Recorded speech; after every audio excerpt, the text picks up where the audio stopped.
Hi everyone, Misilla here. So I'm going to show you how to make tasty, chewy, and soft classic chocolate chip cookies with no additional ingredients. So keep watching. First, we're going to cream the 1 cup of softened butter, and I usually microwave mine for about 30 seconds so it's very creamy just like this, with 1 cup of brown sugar and half a cup granulated sugar.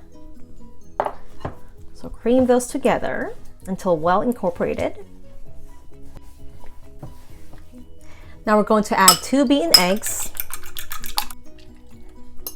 Mix that together. Then add your 2 teaspoons of vanilla.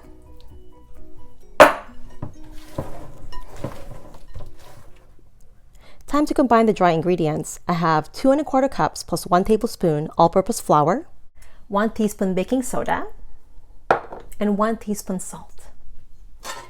Going to mix it together. You can use a whisk or you can sift this into your wet ingredients directly. We're going to fold in our dry ingredients with our wet ingredients. So I'll do about half first, fold it in, and we'll add the rest.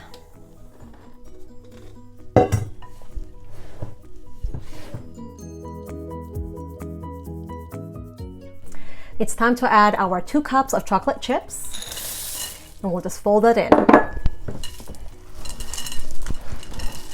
You can use a stand mixer or an electric mixer because this can get tiring. But this is how I usually make my cookies.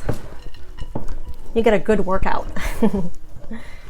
Once we have it all combined, we're going to refrigerate it for 48 hours. So you're not baking this today, but you won't regret waiting 48 hours. Now it's time to bake. It's been 48 hours. I'm going to go ahead and scoop these out and roll them into 1-inch balls. If you like, you can roll them into balls before you chill them.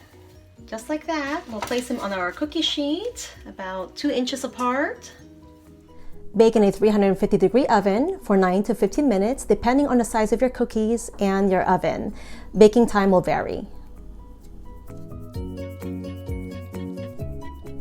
Beautiful cookies, nice golden brown edges, and as they cool, the caramelized sugars will harden, creating those crispy edges. Nice crispy edges, soft and chewy cookies. So now you're probably wondering, what is the secret?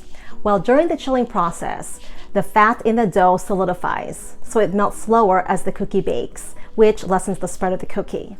And also, the sugar absorbs the liquid in the dough, which also lessens the spread.